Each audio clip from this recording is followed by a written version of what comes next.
Here at Mortgage UK, one of our most popular inquiries is for Trainee Mortgage Advisor positions. These vacancies are excellent opportunities to get started in mortgage advice, and they give opportunity to work at some amazing firms. These are typically very competitive roles due to how great of an opportunity they are. However, following the tips in this video can help you to stand out. We have placed many successful candidates who have used these tips and tricks to ace their Trainee Mortgage Advisor interview. If the Trainee Mortgage Advisor position you're interviewing for is self-employed, an important part of your interview process will be your business plan. This is a common stage in the interview process, as the firm needs to know that you're prepared to be a self-employed advisor and you have plans in place to generate a suitable level of business. One of the most important points you're likely to cover is lead generation. You should detail in your business plan how you plan on sourcing leads, e.g. networking or social media. We have a detailed blog and video all about how mortgage advisors can generate leads, which could be a great resource for you to check out before your interview. They will both be linked in the description box below for you. You should also give an estimate of how much lead support you'll need alongside your self-generated business. It is important that you don't under-exaggerate this, as you could find yourself in a role that is out of your depth. There are lots of mortgage advisor business plans available online, which could help you to devise yours. The following structure is what we personally recommend to all of our candidates. This is the introduction of your business plan, which sets out what you aim to achieve, details about your current business, where you are right now, your motivations, and an overview of how you plan to grow your business. Within the opportunity section, you should describe the service and products you will offer to your clients, how you will utilise a gap within the current market. Also, it should describe your target audience, including what will prompt clients to use your services, what factors help clients choose which business to use, what potential customers do you know and could access, and who could potentially recommend your services. Now that you have a clear idea of what your opportunities are, it's time to get specific and understand how you're going to make your ideas a reality.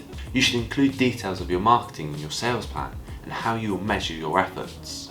Smart targets are useful tools within this execution so that you can make sure they're specific, measurable, actionable, realistic and time-bound.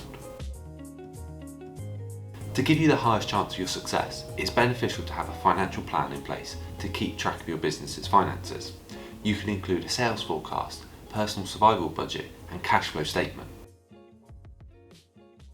A sales forecast analyses data to predict future sales within your business. Most companies will use a sales forecast to predict both short-term and long-term sales performance. Adding a sales forecast into your business plan will help you to manage your predicted sales and costs. This may be tricky for you to undertake as a trainee mortgage advisor.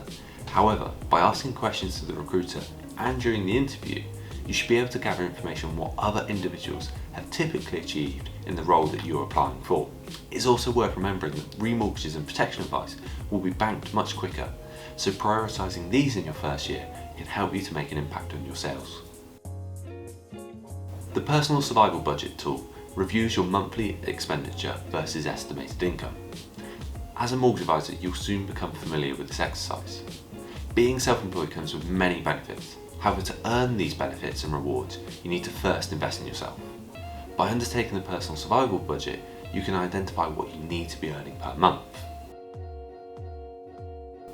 The cash flow statement is a financial statement that provides data on money in versus money out.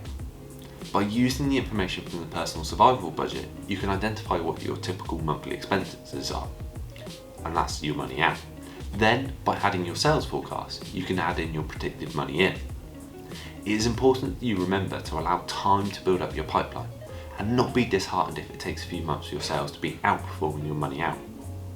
Often mortgage advisors will hit a turning point after a few months where sales start to come through at a good level, and then there's no returning back then as you continue your journey as a successful mortgage advisor.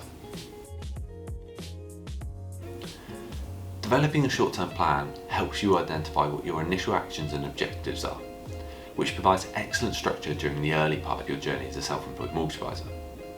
This can often be viewed as your 90-day plan.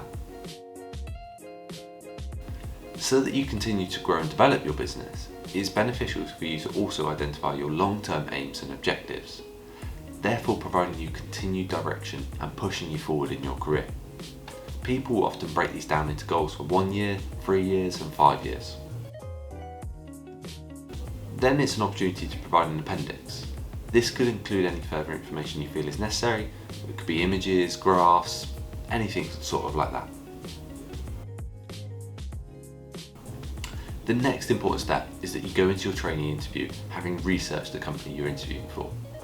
Turning up to an interview without having researched the company runs the risk of you being perceived by the interviewer as not being genuinely interested, which of course is not attractive to a future employer or a future business you want to be part of.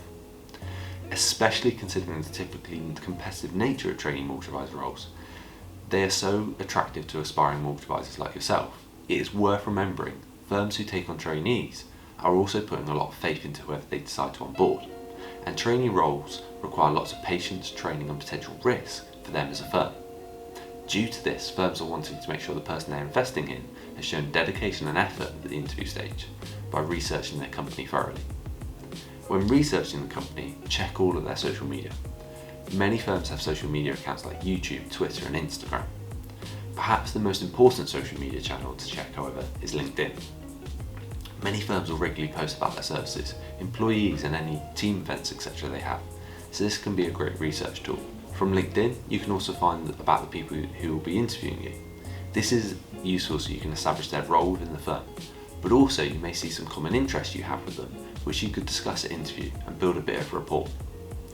We also recommend thoroughly going through the firm's website, taking care to look at their About Us section especially.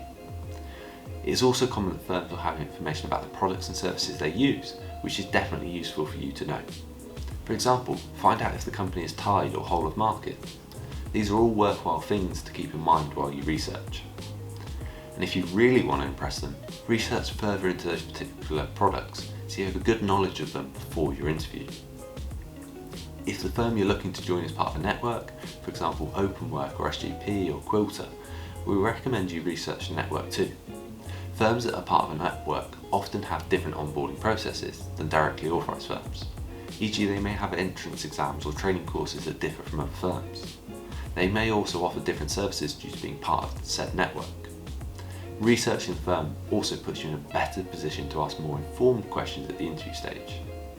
So here at Premier Jobs UK, your recruiter will let you know if there are any specific areas you should research. Some firms are particularly proud of their Google reviews or Trustpilot reviews. If this is the case, your recruiter will advise you to have a look as well. Having completed your research, you may have found out things about the firm that you want to learn about further. If so, jot them down so you can ask them at the interview. If the firm is part of a network, this could be a good area to ask questions regarding them as well. For example, you could ask questions surrounding their history with the network, the services they use, and if the network has any specific training that advisors can complete either during the onboarding process or over the long term. As you're interviewing for a trainee position, a really important question to ask about is the training you'll be provided. You want to make sure you leave the interview feeling informed on the level and timescales of the training, the mentoring support that you'll be given as well if you're successful. If the trainee role is employed, there are often bonus structures, pensions and salary raise opportunities that will be valuable for you to learn more about. For both employed and self-employed, it is important you leave your interview aware of the level of business you're expected to write. You may also want to ask how many cases you'll be expected to write before you achieve CAS status. And if the role you're interviewing is self-employed, you should find out what sort of split of leads you will be provided versus that you need to self-generate. It's important you know why this firm should hire you, and you'll be able to clearly articulate this to the interviewer. As mentioned earlier, trainee positions are often really competitive, so you should have clear reasons for why you would be the best fit for the role. It's also good for your own confidence to enter an interview knowing you have multiple reasons as to why you would be great for the job. If you're struggling to think of any reasons, here are some things you can do. First of all, write down all of your strengths. Then try to think of ways they will benefit you if you were to get the job. If you're still struggling, however, after you've written down your strengths, try to think of specific scenarios where these have helped you achieve something before. This could be in a previous job role, education, or even in your personal life. It is sometimes hard to think of our own strengths, but writing things down and visualising scenarios can make it much easier. You also might want to think about what makes you stand out in comparison to other candidates. Do you have any experience or achievements that can make you an especially good candidate? Are you particularly creative, pragmatic, personable, etc.? Due to the trainee status of the role, commonly firms will want someone independent and self-driven, but also eager to learn and happy to be trained. At Premier Jobs UK, when submitted for any role, our recruiters will make it clear to you the sort of candidate the firm is looking for and which qualities will be desirable. So, you're prepared for your interview now and you feel confident. What's next?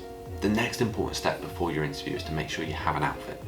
You want to present yourself to the interviewer as someone professional, committed, and this can be translated through what you wear. Here at Premier Jobs UK, all the firms we work with want candidates to interview in business professional attire. Even if the office has a business casual dress code, we believe it's always better to be overdressed for an interview than underdressed. If you find a job through us, one of our consultants will talk you through the dress code and can advise you on what's appropriate. Following our advice should help you enter your trainee mortgage advisor interview more prepared.